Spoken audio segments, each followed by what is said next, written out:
Part 2, Chapter 7 of Treasure Island. Treasure Island by Robert Louis Stevenson. Part 2, The Sea Cook. Chapter 7, I Go to Bristol.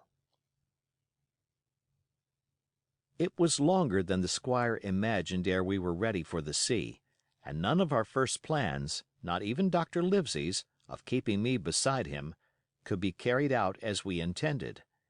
The doctor had to go to London for a physician to take charge of his practice.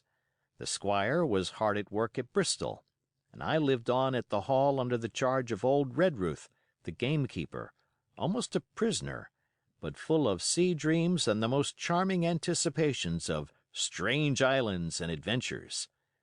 I brooded by the hour together over the map, all the details of which I well remembered. Sitting by the fire in the housekeeper's room, I approached that island in my fancy from every possible direction. I explored every acre of its surface. I climbed 1,000 times to that tall hill they call the Spyglass, and from the top enjoyed the most wonderful and changing prospects. Sometimes the isle was thick with savages, with whom we fought, sometimes full of dangerous animals that hunted us. But in all my fancies, nothing occurred to me so strange and tragic as our actual adventures. So the weeks passed on, till one fine day there came a letter addressed to Dr. Livesey with this addition: to be opened, in the case of his absence, by Tom Redruth or young Hawkins. Obeying this order, we found, or rather I found, for the gamekeeper was a poor hand at reading anything but print, the following important news. Old Anchor Inn, Bristol, March 1st. Dear Livesey, as I do not know whether you are at the Hall or still in London, I send this in double to both places. The ship is bought and fitted. She lies at anchor, ready for sea. You never imagined a sweeter schooner.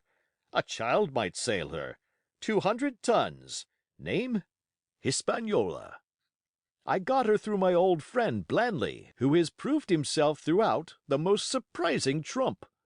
The admirable fellow literally slaved in my interest, and so, I may say, did everyone in Bristol, as soon as they got wind of the port we sailed for. Treasure, I mean. Redruth, said I, interrupting the letter, Dr. Livesey will not like that. The squire has been talking after all. Well, who's a better right? Growled the gamekeeper. A pretty rum go if Squire ain't to talk for Dr. Livesey, I should think. At that, I gave up all attempts at commentary and read straight on. Blandly himself found the Hispaniola, and by the most admirable management got her for the merest trifle. There is a class of men in Bristol monstrously prejudiced against Blandly. They go the length of declaring that this honest creature would do anything for money, that the Hispaniola belonged to him, and that he sold it me absurdly high, the most transparent calumnies. None of them dare, however, to deny the merits of the ship. So far there was not a hitch. The workpeople, to be sure, riggers and what not, were most annoyingly slow, but time cured that. It was the crew that troubled me. I wished a round score of men, in case of natives, buccaneers, or the odious French, and I had the worry of the deuce itself to find so much as half a dozen, till the most remarkable stroke of fortune brought me the very man that I required. I was standing on the dock, when, by the merest accident, I fell in talk with him. I found he was an old sailor, kept a public-house, knew all the seafaring men in Bristol, had lost his health ashore, and wanted a good berth as cook to get to sea again. He had hobbled down there that morning, he said, to get a smell of the salt. I was monstrously touched. So would you have been, and out of pure pity I engaged him on the spot to be ship's cook. Long John Silver he is called, and has lost a leg. But that I regarded as a recommendation, since he lost it in his country's service under the immortal hawk. He is no pension, Livesey. Imagine the abominable age we live in. Well, sir, I thought I had only found a cook, but it was a crew I had discovered. Between Silver and myself we got together in a few days a company of the toughest old salts imaginable. Not pretty to look at, but fellows, by their faces, of the most indomitable spirit. I declare we could fight a frigate. Long John even got rid of 2 out of the 6 or 7 I had already engaged.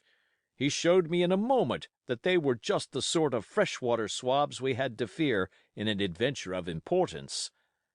I am in the most magnificent health and spirits, eating like a bull, sleeping like a tree. Yet I shall not enjoy a moment till I hear my old tarpaulins tramping round the capstan. Seaward, ho! Hang the treasure, it's the glory of the sea that has turned my head. So now, Livesey, come post. Do not lose an hour, if you respect me. Let young Hawkins go at once to see his mother, with Redruth for a guard, and then both come full speed to Bristol. John Trelawney. Postscript. I did not tell you that Blandley, who, by the way, is to send a consort after us if we don't turn up by the end of August, had found an admirable fellow for sailing master, a stiff man, which I regret, but in all other respects a treasure. Long John Silver unearthed a very competent man for a mate, a man named Arrow. I have a boatswain who pipes, Livesey, so things shall go man-o'-war fashion on board the good ship Hispaniola. I forgot to tell you that Silver is a man of substance. I know of my own knowledge that he has a banker's account, which has never been overdrawn. He leaves his wife to manage the inn, and as she is a woman of color, a pair of old bachelors like you and I may be excused for guessing that it is the wife, quite as much as the health, that sends him back to roving. J.T. P.P.S. Hawkins may stay one night with his mother. J.T. You can fancy the excitement into which that letter put me.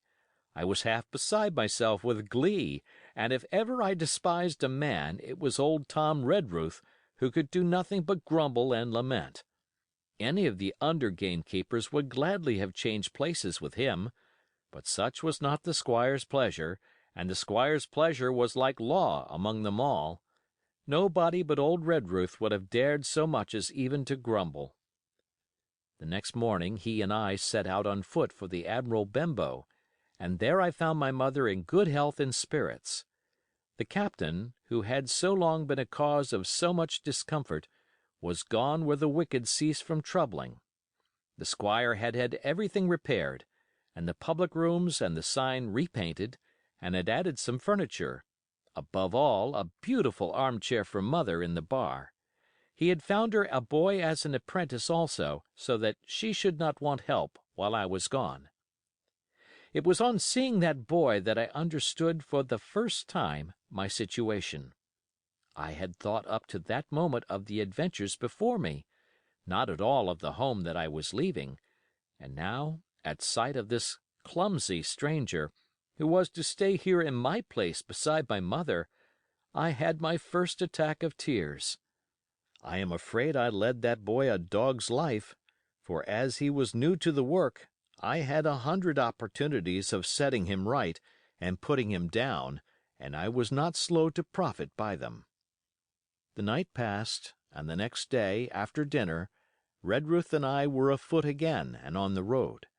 I said good-bye to Mother and the cove where I had lived since I was born, and the dear old Admiral Benbow. Since he was repainted, no longer quite so dear. One of my last thoughts was of the captain, who had so often strode along the beach with his cocked hat, his saber-cut cheek, and his old brass telescope. Next moment we had turned the corner, and my home was out of sight. The mail picked us up about dusk at the Royal George on the Heath.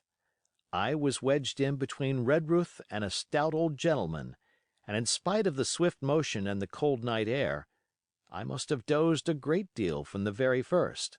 and then slept like a log up hill and down dale through stage after stage, for when I was awakened at last it was by a punch in the ribs, and I opened my eyes to find that we were standing still before a large building in the city street, and that the day had already broken a long time. "Where are we?" I asked. "Bristol," said Tom. "Get down." Mr. Trelawney had taken up his residence at an inn far down the docks to superintend the work upon the schooner. Thither we had now to walk, and our way, to my great delight, lay along the quays and beside the great multitude of ships of all sizes and rigs and nations.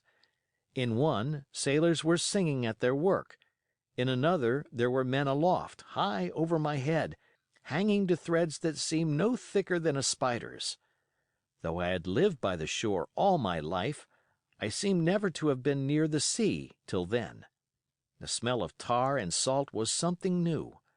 I saw the most wonderful figureheads, that had all been far over the ocean. I saw besides many old sailors, with rings in their ears, and whiskers curled in ringlets, and tarry pigtails, and their swaggering, clumsy sea walk; and if I had seen as many kings or archbishops, I could not have been more delighted.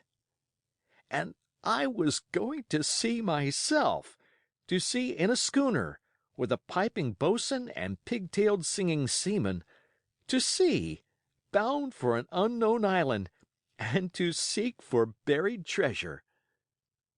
While I was still in this delightful dream, we came suddenly in front of a large inn and met Squire Trelawney, all dressed out like a sea officer, in stout blue cloth, coming out of the door with a smile on his face and a capital imitation of a sailor's walk. "Here you are," he cried, "and the doctor came last night from London. Bravo! The ship's company complete." "Oh, sir," cried I, "when do we sail?" "Sail," says he.